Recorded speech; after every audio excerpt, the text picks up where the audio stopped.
Today is April 3rd, 2024. I'm David Berlind, and this is the Blockchain Journal podcast. And I'm standing here with Will Entriken at the NFT.NYC conference on the west side of Manhattan. And Will, for those people who don't know him, is central to the very genesis of NFTs. He is one of the authors, or the author, of the ERC 721 specification. And the majority of NFTs, or non-fungible tokens out there, are in fact compliant with the ERC 721 spec. So Will, first, thanks very much for joining me on the Blockchain Journal podcast. Thanks, my pleasure. It's great to have you. So, I'm talking to the guy who invented the ERC 721. Did not invent, lead author only. There's other authors. Okay, very humble, of course. But I think, where I want to start is, I understand that the journey began around 2018. So maybe tell me a little bit about how that journey started. I think a lot of people be interested. This is just tribal storytelling to hear more about the history. Yeah, of course. So in 2017, 2018, there was a lot of blockchain stuff going on, a lot of Bitcoin. Bitcoin was really the big thing at the time. And they kind of just found this other thing, Ethereum. And how can we make it more like Bitcoin? That was kind of the feeling in the room. A lot of excitement, a lot of people trying to make money.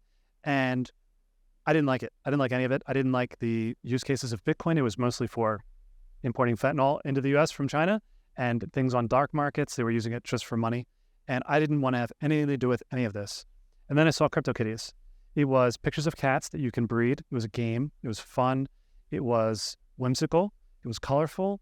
And it was not clearly illegal. It wasn't doing very bad things. It wasn't killing people that I knew about. And I was like, great, this is something I can get behind for this technology. So that was like the in. What was your story before that? Like, how did you end up looking at this at all? Were you a computer science guy? Yeah. So bring it back to me. So I'm in computer engineering, computer science, programming, all of that. I worked at Google a long time ago in open source. So I'm the open source angle here. So I worked at Google on this open source project, working on Linux, working on developer relations, bringing people into Linux projects. And that's something I was in 2005. Great experience in open source. Back then, open source was more of a hobby. Now this entire room is people that support open source, right? And that's my experience is open source projects, the politics of open source, the funding, the bringing people in, the attraction. That's my passion, my background. As it's a means to an end, right? So that's my superpower. I come into blockchain and I said, oh, this is a worthwhile cause. I'm interested. I like this industry. I like the people. I like the cats. I like the vision. But my superpower is what's needed here. So I saw the standard and I said, oh, well, this is something that needs to get pushed through. We need to agree on this. There's some work to be done. And this is my superpower and we can finish this. So basically, true to open source form, organizing people and getting a spec or some kind of code across the finish line so that it gets shared out to the world and it's basically open source. That's right. So there's a little bit of, so we're going back to 2018. We're building the train, we're building the train tracks under the train, and we're laying the bridges under the train tracks, under the train all at the same time. So we know where we want to get the train to, but there's a lot of levels of building. At that time, I was working on the spec. I was working on the language, Solidity underneath it. I was working on EVM, contributing and whatever needed to get done because I promised that this is going to get to the destination. So you're responsible for the full stack, right? That includes the politics of getting this. This includes the accoutrements to tokens. So we have tokens, but we have wallets, we have marketplaces. Everything needs to work and be compatible. And a lot of moving parts. For sure. And any one of those can derail this. So my contribution, so when I came on board, I said, okay, well, we're all going to work together. We're going to standardize this. We're going to be compatible. We're not going to have a second standard. We're not going to have anything that competes with this. We're going to get it done ASAP. And I'm going to listen to everybody's opinions. Nobody's opinions are going to be turned down here for lack of not listening to. That was the winning ticket right there. Because there's a lot. Typical open source, and that was very typical of Google in those days. That's the way they kind of, got a lot of consensus around open source, right? Yes, but also at that time, this was not the leading ticket. At the time, the ticket was every idea can be done, doesn't have to be compatible. You make an idea, get an ERC number. Doesn't matter. The numbers go to infinity. You get whatever number you want. talking about just the general Ethereum politics, not. Yeah, so we're getting into the spec. So the spec was, we need to make, the point of the spec was we're going to make tokens. Tokens are going to get very big over the next couple of years from 2018. And we need to incentivize and welcome people that are going to build stuff other than tokens. We need wallets. We need marketplaces. We need a bunch of marketplaces and wallets. We need investment. We need new chains to support this. So we're calling for a lot of investment, kind of like OpenAI right now. They say, if you read what OpenAI says, they say, we're going to change the world. We need trillions of dollars of investment. Here's where we are today. Same idea. You need a lot of investment. You need it to go in the same direction. And whereas OpenAI, they think all the investment needs to go into this company. I think all of the investment needs to go into things that are compatible with each other. Well, the good news with OpenAI was that they had Elon Musk as an investor who was supporting you guys financially, because this work doesn't get done without somebody getting paid. That's right. So for them, they have an entity. For me, it's a spec. So the spec is our commonality here. Okay. So 2018, you're working on the ERC 721 spec. It gets, at some point, I don't know what the right word is in the Ethereum world, but I'm going to say ratified, because we talk about, there's all sorts of specs. W3C has specs. All these different organizations and consortia have specs, but it finally gets approved. And then what? So that was part of it too. So the ratify process didn't exist. So this was the first one that went through the ratification process, which that was one of the railroad tracks. So we had to convince them to make a process. Who was them, by the way? Well, it used to be all core devs. So the people that were paid by Ethereum Foundation to make the clients, those people used to have to vote on the applications that would be on Ethereum. Super weird, but that was a legacy process. I came in and stole the idea from Apple. It's called the 2-week review. So you have a 2-week community review. You pass that and you are greenlit. So we brought that process. We ratified ourselves under the new process. That's smart, right? And then you had to invent the process because it didn't exist. So you said, "Hey guys, I'm going to come up with the process here, and that's going to be the process." But you need legitimacy. So I didn't want to come in there and be like, "We're the thing." We're good because we're good. Because that's not the precedent we want.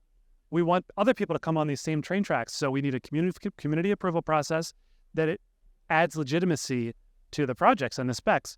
And I only want high quality specs. I don't want people coming in with loose, weak sauce, right? I want them to work hard and be making things that I'm proud of. I want to be proud of everybody else that comes on this track. And so you have to make a hurdle for yourself that's not too low, jump over it, and then let other people come over. Sounds a little bit reminiscent to me, and you may know of this from your work at Google, of the Java community process that used to... Tech Community 3038 or TC38. Yeah, that's the idea. You need a big threshold, a lot of eyeballs. You hit it. Okay, great. So what were the applications that you were thinking about? Because I understand I know your father's roaming around here, and I had a chance to speak with him. I understand that you kind of minted the first NFTs, but were you thinking that at that time that NFTs had a very important but different role aside from fungible tokens? Yes. So I worked on the first standards compliant.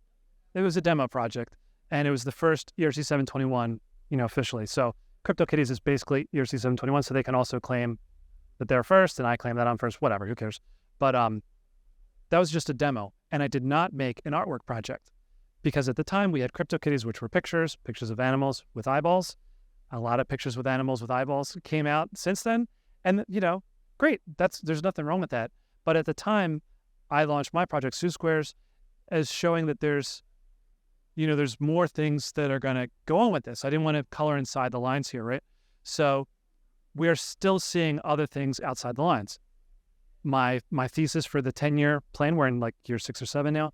So I think that not just, you asked me, what are the applications? I think it's more about what are the spheres of influence? Because you can do a lot with artwork. You can do artwork for 100 years and still get a lot of different miles out of it. For example, really the sphere that we started with was artists that were not established, quitting their jobs and retiring off of pictures that were bought by people with financial motives. Right? Can I say it like that? Trying to be polite. We're on film here, broadcasting across the world. No, I get it. The old world was based on middlemen who decided who got to be the rock stars and the kings, and this provided a platform for anybody to engage with anybody without having to go through a middleman. That's really exciting. And because it's a tech project, because you need to be forward thinking, the type of people that lit up first were those that, were already on these types of projects. And so that it's just like new thinkers, people that are nerds, people that are builders, they're going to hit market first. That was wave one. That happened. Wave two is the same exact thing for established artists. We're sort of in that, and it's going concurrent with phase three, but the same idea. It just takes longer if you're an established artist. You got to work with your agent, work with the broker, work with the companies, this and that, to do the same thing, because they're not on the edge. If you're touring, you don't have time to be doing this stuff, right? And of course, the middlemen who handle some of these artists, especially musicians and things like that, they are starting to look at platforms that use NFTs for fan engagement, customer engagement, that kind of thing. But beyond that, did you see this other application of the ERC 721 spec where companies, big brands like Adidas or Starbucks or whoever it may be, embrace this as a form of driving things like customer loyalty and engagement? Absolutely. So this is the third phase. And we're going to get, the third phase is going to come out, so connecting to established brands, not just established people, but established organizations, brands, organizations, whatever you want to call it. Starbucks is an established brand. Nike has the posters. There's different models, so we'll go into a couple. But that was actually my first client that I was working on. The first trade show that I went to in this industry was Licensing Expo. And I'm in the room, and in this room, they were people that were selling the rights to, Disney was there. They had Toy Story 4 before it was on, you had to give them the phone. You can go see the pre-screening. And they're trying to license out Buzz Lightyear. And here's what Buzz is going to look like in the next video. Do you want to license that? Do you want to put it on your lunchbox? Those are the people that were in the room. I'm like, oh yeah, this is the end game. Like, we're going to get to this. And not just Buzz Lightyear on your lunchbox, but all of the other things. You can get Oreos on socks. You can get movie posters. You can license anything. Well, it's funny you mentioned this. I just want to stop you there because you mentioned CryptoKitties, and Dapper is like the ultimate license. They're the ones who did CryptoKitties at the beginning, right? And they're the ones who are like the ultimate licensee, because you see some big deal get launched and everybody thinks, okay, that's the NBA or that's Disney or somebody launching NFTs, but it's not. Yeah. It's a licensing deal. Yeah. Licensing is the connection of IP with something that hits the road. So it's a relationship. You don't see licensing. You just see Nike. You just see NBA, right? And you buy it, and you're a fan of NBA. So the licensing is underneath the scene. The NFTs are underneath. It's the same idea. So we're actually not going to be using the word NFT. Nobody's using it. Starbucks isn't going to call it NFTs. Reddit, when they had the avatars, they're not calling them NFTs. That's just the plumbing. How many acronyms do you know about that are related to this jacket you're wearing? There's industries of people that stitch and dye this, cut it. There's fashion. They've got all kinds of acronyms that you don't know, right? So when you invest, buy, whatever you call it, into some pictures of NBA stuff, you don't know these acronyms. The only acronym you know is NBA. Yeah, well, and just to be clear, Starbucks killed the Odyssey program, their NFT program, just a couple of weeks ago. Like it's over, done with. But they were calling their NFTs stamps. They were giving them a different name. And we do see that around, at Blockchain Journal, we do see that around the industry, is that some of these other big brands are getting involved. They're trying to kind of back away and say, hey, look, blockchain, the specifications like ERC 721 or 1155, these are just really plumbing issues. We're going to put a friendly name on this, put a friendly user interface. That's great. So we're absolutely going to paper over this with different names. If you remember the iPhone version 2, the first one that came out, they had this user interface design called skeuomorphic, where if it was a camera, looked like a camera. The old icon for YouTube was a picture of a TV, because that's what people recognize. Nowadays, people recognize the YouTube logo. Back then, they recognized a old TV. And then they're like, okay, well, this is how we communicate this. Stamps. My dad knows what a stamp is. Most people here don't know what a stamp is, right? So that method of using these icons of stamps, the word stamp, is only going to apply for so long. Eventually, more people are going to know what NFTs are than stamps. It's going to take a while, right? I have to laugh because you said the word TV, And most people don't even know what that means anymore. The monitor was curved. It was glass. That, if you have an old iPhone, that is what it looked like. Nobody knows what TV means anymore. Like, is it on TV? What does that mean anymore? Antenna, like YouTube had an antenna. Like, okay, most people have no idea of what we're talking about. So, but that's how you communicate these ideas to people. So like you said, NFTs plumbing, great. Now, NFT, the technology is also plumbing. The real thing that's underneath the tech, that's underneath this, are the specific ideas. These are the ideas that the real value, the real communication here is transparency, authenticity, ownership, verifiability, non-reputability. You said something, you can't take it back. An amount of transparency that people are not used to. SKU level sales data being public. These are winning ideas that are enforced. Yeah, I think about carbon emissions data, that kind of like making a statement about carbon emissions, and then when you're audited or sued about it 5 years later, you can't revise that.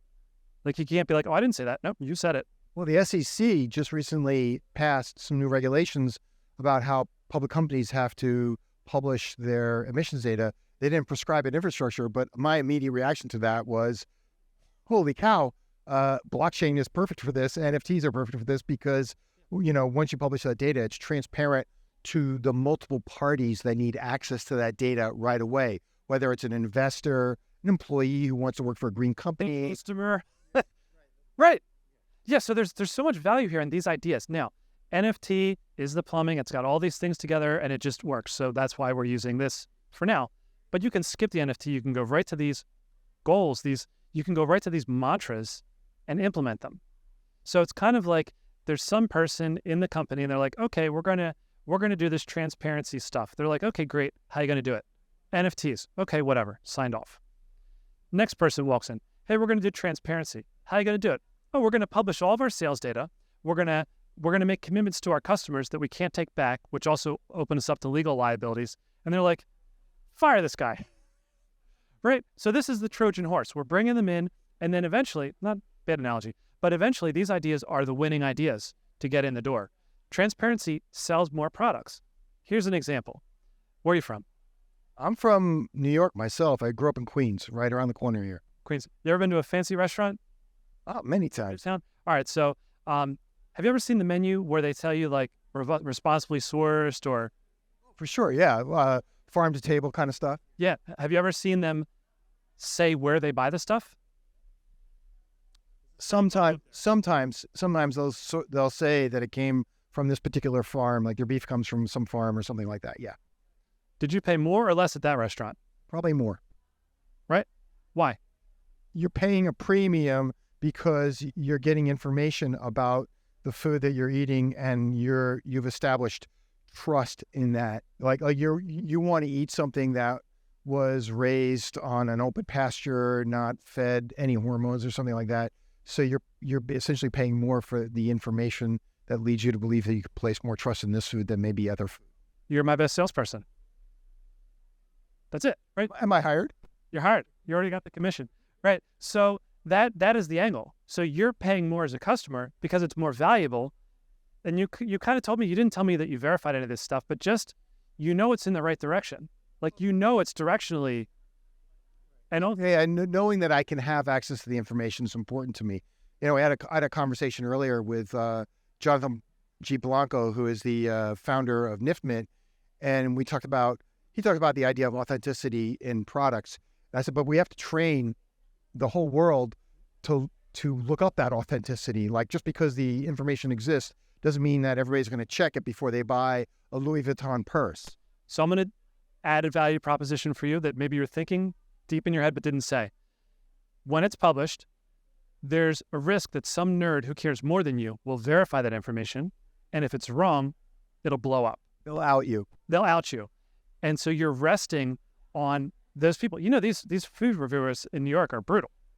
Some nerd out there is going to they're going to call the farm and be like, did they really buy this? And the farm says no. Do you think that's going to be front page? Yeah, we've seen that happening from time to time where companies misrepresent the truth. Somebody catches them and outs that. But, I think where I see this happening and where this is about trust. And if you look at, for example, any one of the press releases about an enforcement activity that the Securities and Exchange Commission has taken, it's almost always about some sort of fraudulent activity around corporate information.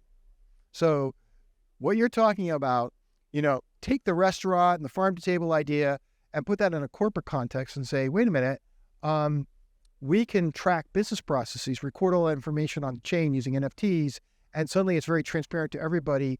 And guess what? There's no cheating after that point, because as you pointed out, it's up there for everybody to see. It's immutable. You can't take it back, which is really important. And if, by the way, the information was put up there in a way that can't be taken back and turns out to be false, they'll be outed, and that'll be the last time that happens. Right. So we're relying on that process, which is implicit in what you're saying. We've got SEC enforcement, which has teeth. We've also got consumer protection enforcement, which has teeth, because when you drive down 95, right, all the lawyers are right there. All the product liability specialists are right there. These are enforcement people. You get sick, they're going to look it up. They're going to trace it. Well, imagine if you lied about where you sourced one of your ingredients and then you got sick and then there's a lawsuit. Well, not only are you liable for the lawsuit, but now you've got, it multiplies the damages when you're doing it intentionally or you're hiding stuff, right? So there's a lot of teeth behind protecting consumers. That's one of the things I think is going to, you need teeth, you need the threat in order to make these things viable. Because did you see this in 2018? Did you see this in 2018? Yeah, so I put all of this under the word consumerism. Consumerism to me doesn't mean just buying, but it means protecting consumers and allowing better relationships between people that buy stuff and people that sell stuff. I mean, at the end of the day, an NFT, a fungible token, could not support this kind of application. So, but the advantages of blockchain, the multi-party transparency, the immutability, the ability not to take it back, as we say, all of those things had these characteristics that could get underneath or be at the foundation of corporate information or consumer information of any sort, restaurant information, and bring trust back, which right now, as far as I can tell, is eroding everywhere we look. It's eroding because of gray market, fake products. There's a million reasons why it's eroding, but the solution is very simple. NFTs are simple to make. A QR code with a serial number is an NFT. It's not a blockchain NFT, but it is an NFT. My wife bought some shoes on some third-party shoe marketplace, and the left and the right shoe on the tongue had QR codes, and they're different. And it was, I'm not going to say the brand, I don't remember, but that's full traceability through the entire supply chain, from the original product, through the manufacturing, through the resale, to her. And you can trace all these things. And the fact that we've got shoe brands doing this the correct way, not selling pictures of posters, which was a different brand, that's not the right way. This is really, we're taking shoes, which people want shoes. We are having traceability. What people want traceability, they will pay more for this. We're injecting trust, as you say, into this process. We're creating value. So yes, I saw this coming from the beginning because NFTs already have all these things. And some of the people are going to do it the hard way with NFTs. Some of the people are going to do it the easy way or reverse by just jumping to these concepts by themselves. But either way, this is the future. Okay, you mentioned 3 sort of waves. What comes after that? What's the fourth? The third wave, the fourth wave. The third wave, we've already don't use the word NFT anymore. It's just the values take over. That is the future. The values take over. We have better products. We have better transactions. And it's kind of like databases. There's databases under everything that you buy and sell and wear and whatever. Nobody talks about that. Nobody cares. The end result is we just have computers that work. There's databases that support them. NFTs will just be this part of the fabric. It's in the fabric. Yeah. Will Entriken, author, co-author of the ERC 721 spec. Thanks for joining us on the Blockchain Journal podcast. Thank you. Yeah. So we've been speaking with Will Entriken, as I just said, one of the co-authors of the ERC 721 spec. I hope to encounter him again so I can find out what the next spec is that he's working on, but we've gone on way too long. After this interview's over, stay tuned into the video. I'll put up some QR codes for where you can connect with Blockchain Journal, connect with me, and connect with Will if you want to. So thank you very much for joining us. And if you want to find more videos like this one, go to youtube.com/@blockchainjournal or go to blockchainjournal.com, where you'll find not only the video interview, but the entire full text transcript. Thanks for joining us, and we'll see you at the next video.